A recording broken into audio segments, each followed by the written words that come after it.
Muy buen día para cada uno, mi nombre es Fátima Juárez y soy estudiante de la Facultad de Odontología de la Universidad Mariano Gálvez de Guatemala, sede Cobán, Alta Verapaz. En esta ocasión les hablaré para el curso de Biología sobre lo que es la interfase. Bien, para saber qué es la interfase, debemos saber que las células recién formadas se nutren de su ambiente, sintetizan componentes celulares, crecen y en determinado tiempo se dividen.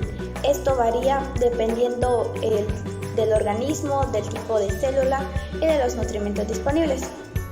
Cada célula hija puede entrar en un ciclo celular y volver a dividirse. Sin embargo, no todas las células se dividen, ya que hay algunas que únicamente lo hacen recibiendo señales, como por ejemplo de hormonas de crecimiento, y otras pues no se vuelven a dividir. El ciclo celular es la secuencia de procesos que ocurren dentro de una célula cuando ésta se divide. El ciclo celular eucarionte se divide en interfase y en división celular. La interfase es la fase previa a la división celular, que puede ser mitótica o meiótica.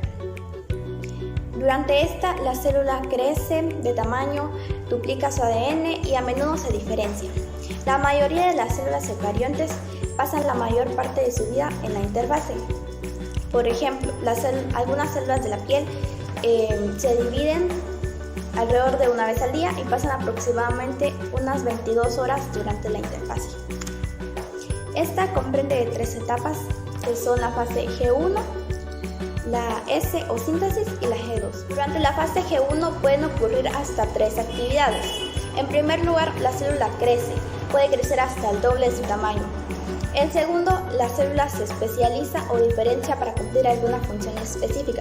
Por ejemplo, la mayoría de las células nerviosas se diferencian ya que generan proyecciones largas llamadas axones con las que se conectan a otras células. Otro ejemplo son las células hepáticas, que producen bilis, proteínas y ciertas enzimas.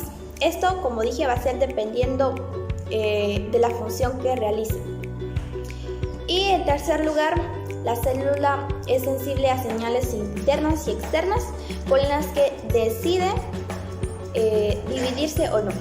Si la célula decide dividirse, pues pasa normalmente a la siguiente fase, que sería la fase S. Por el contrario, si la célula decide no dividirse, estas pasan a una etapa denominada G0. Durante esta, las células están vivas y metabólicamente activas, pero el proceso de división está pausado.